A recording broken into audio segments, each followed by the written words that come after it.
Bonsoir Bénard Van Van. Bonsoir Jocelyn Lafargue. Bonsoir. Et rebonsoir.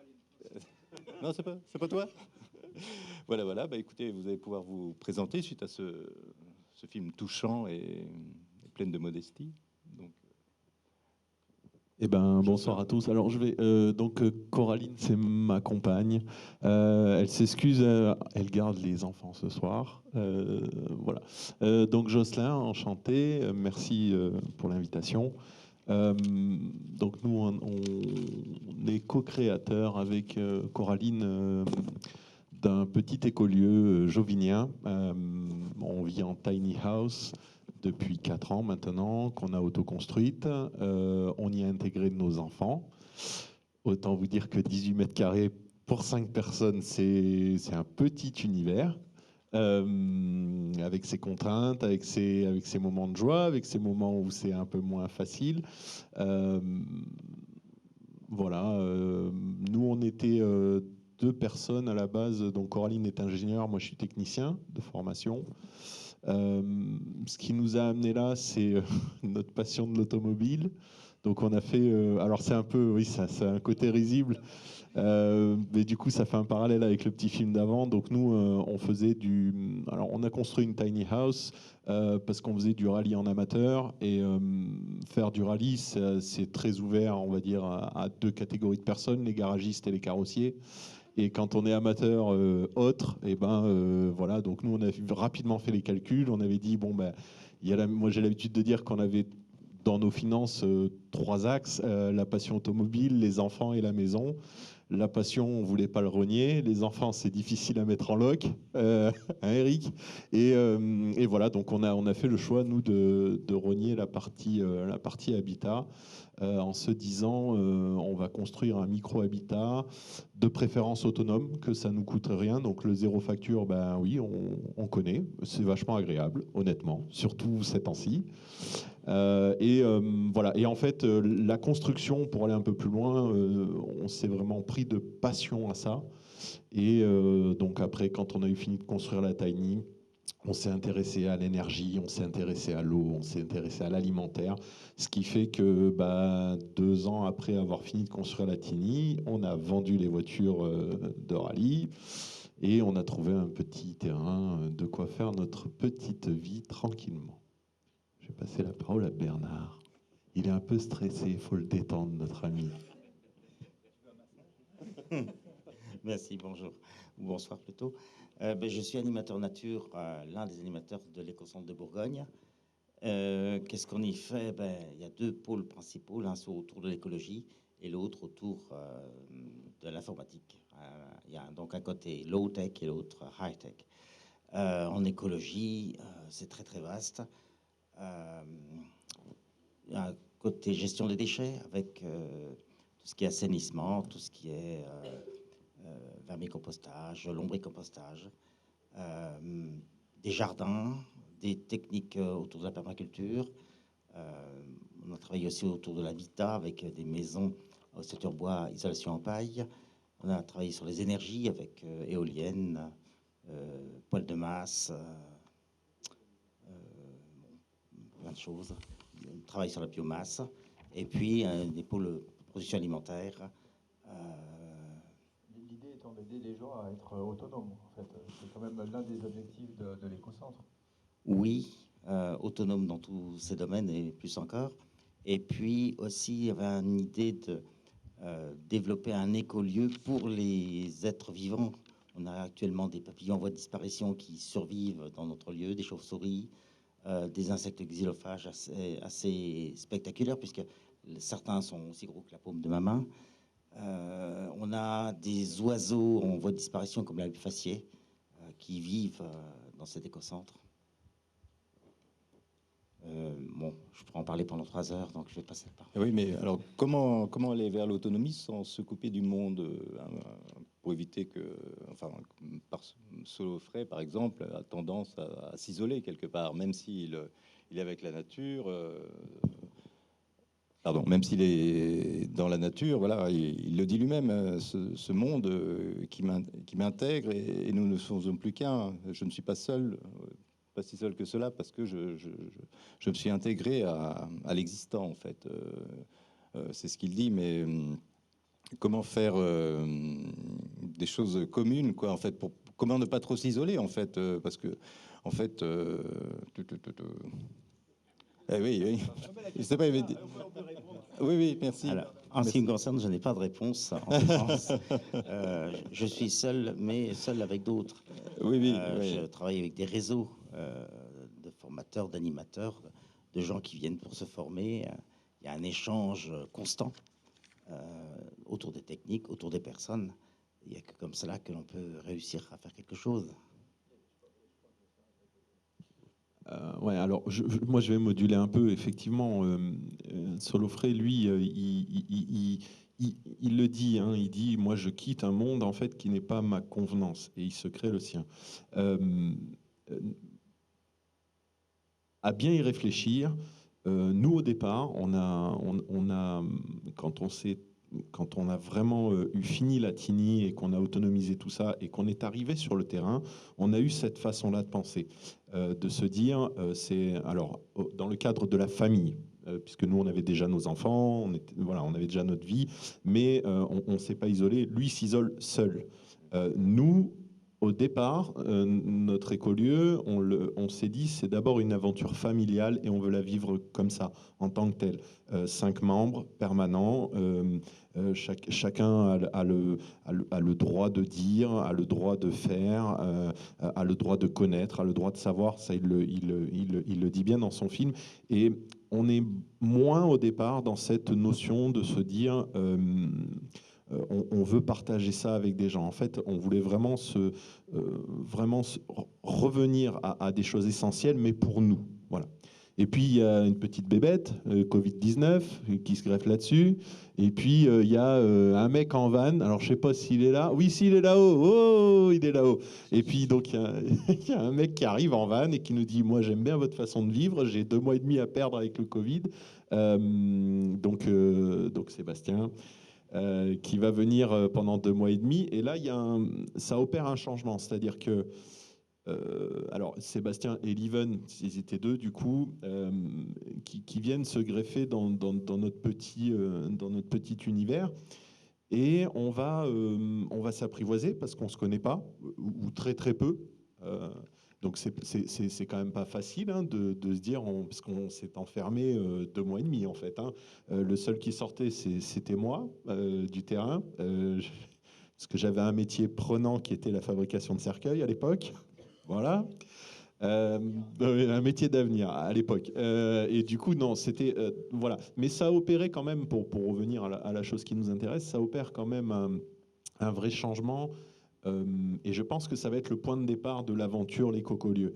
C'est-à-dire qu'avant, c'est la famille Lasfar-Pellevillain qui mène sa vie sur un terrain, un peu comme tout le monde.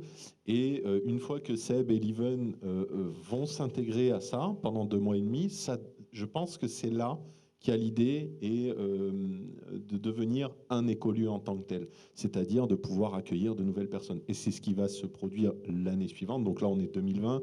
L'année 2021 va nous rejoindre Amélie et sa fille. Et cette année, donc on a Carole qui nous a rejoint, enfin qui a construit sa tiny house sur notre terrain, et du coup on a avancé, voilà, sur cette idée que en fait on est tout seul à un moment donné, mais on n'est jamais réellement tout seul. Je veux dire, on peut prendre la problématique de l'énergétique. Il présente, il dit j'ai des panneaux solaires. C'est pas lui qui les construit. C'est pas lui qui va faire tout ça. Bon, je retiens bien parce que moi je me suis fait pour faire un système de récupération d'eau de pluie, de le filtrer, tout ça. J'ai bien compris qu'on pouvait faire des choses simples. Promis, la prochaine TINI, j'y pense. Je vais faire quelque chose de beaucoup plus simple que ce que j'ai fait. Mais du coup, oui, on n'est jamais tout seul en fait. On nous vend le mot autonomie, le mot indépendance, mais en fait, on est toujours le dépendant ou le résilient de quelqu'un d'autre. De quelqu'un, bien sûr. fait, tu mets le doigt sur quelque chose qui est l'interdépendance. C'est pas seulement l'envie de voir les autres ou de ne pas les voir, c'est qu'il y a vraiment une interdépendance. Effectivement, Solofray ne peut pas s'acheter ses panneaux solaires s'il n'a pas un échange à un moment de biens économiques. Par exemple, en vendant son tilleul ou en vendant son tabac, en faisant des choses comme ça. C'est pas très grave. Il y a des échanges de services, tout comme toi, sur les cocolieux, vous avez aussi des échanges de services. Vous avez des gens qui viennent loger sur place, qui sont parfois juste de passage. Vous accueillez du woofing. Le woofing, pour ceux qui ne connaissent pas, on accueille des gens un peu comme dans un stage, en échange du gîte et du couvert, et ils viennent vous aider. Et sachant que vous avez une exploitation agricole in situ qui vous permet l'autonomie alimentaire, l'interdépendance se manifeste comme ça aussi.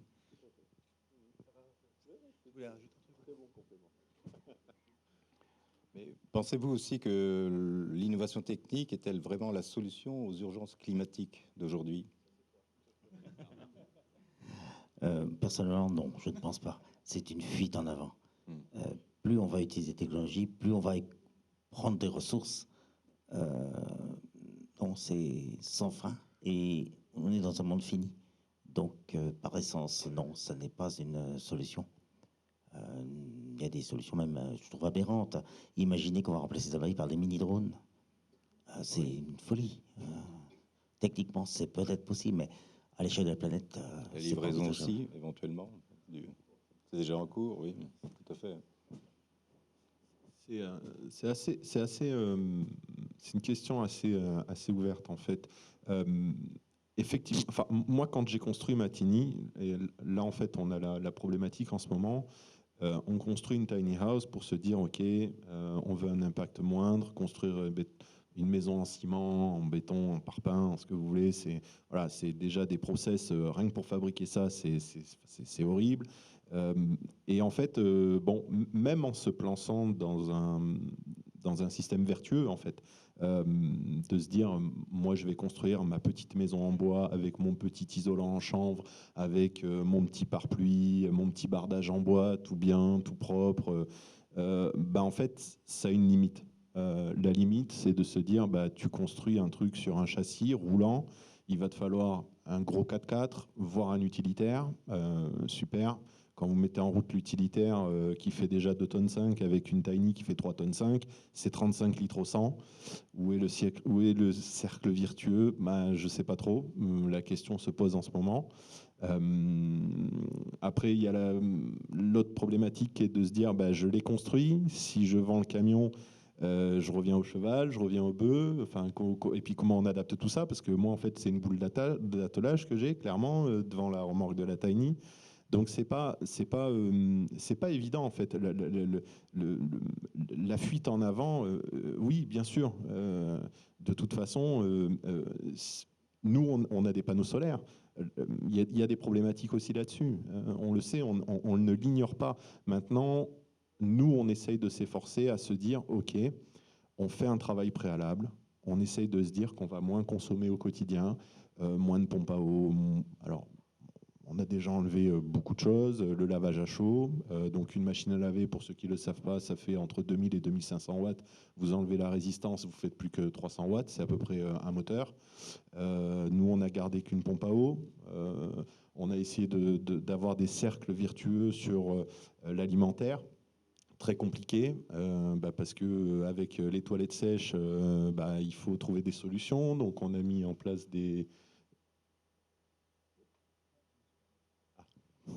Donc on a mis en place, nous, j'en étais où? Les toilettes sèches.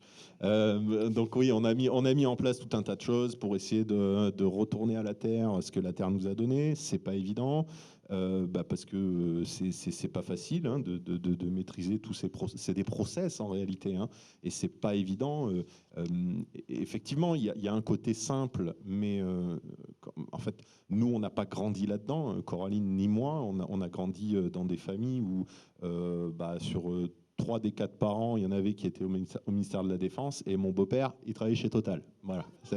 Donc c'est un parcours assez c'est atypique quand même, de se dire c'est pas évident, mais on a grandi tous les deux dans des maisons où on avait la place, on avait des jouets, on avait l'informatique, on avait et aujourd'hui de se dire qu'on arrive à remettre en cause tout ça. Et la fuite en avant, en fait, elle y est même, en fait. C'est-à-dire que dans une tiny, c'est horriblement technologique. Voilà. C'est pas évident du tout. Et c'est très petit, 18 mètres carrés pour 5 personnes, c'est petit Oui, quand même. oui, c'est petit. Au Alors, niveau de l'intimité. alors, oui, alors le rapport à l'intimité, oui, il est complètement changé. Oui, oui, mais voilà, il y a quand même, en fait, on s'est déshabitué sur ces 50, 70 dernières années parce que tout le monde voulait son pavillon. Moi, j'ai encore la chance d'avoir une grand-mère qui a 98 ans. Elle m'explique son enfance. Elle a ses parents, ses grands-parents, ses oncles et tantes, et ils sont tous dans la même maison, en fait. Donc ça, c'est je veux dire, il n'y a pas besoin d'aller à 10 générations derrière. C'est juste ma mère et ma grand-mère, et vous retrouvez ça. En fait, le temps présent nous permet ça, mais le temps futur, est-ce qu'il nous le permettra? Je ne sais pas. Je pense que de toute façon, il y aura, à mon avis, une réduction des surfaces habitables.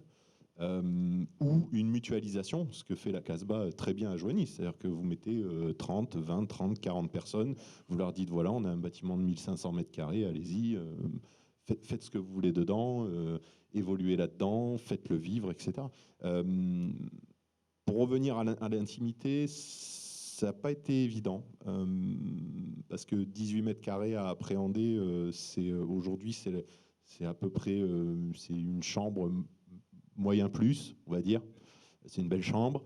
Quand vous devez faire cohabiter un homme, une femme, 3 enfants, une cuisine, une salle de bain, une chambre, des rangements, voilà, les toilettes sèches. Non, elles sont à l'intérieur, nous, parce que l'hiver, on veut encore un peu de confort quand même. Voilà, donc c'est pas évident du tout, en fait. Hein. Elle s'est retravaillée au fur et à mesure, et je dirais qu'elle évolue en permanence. Voilà, mais comme tout biotope, en fait. Hein. Oui, c'est vrai. C'était quoi la question? Non, il n'y a pas de question.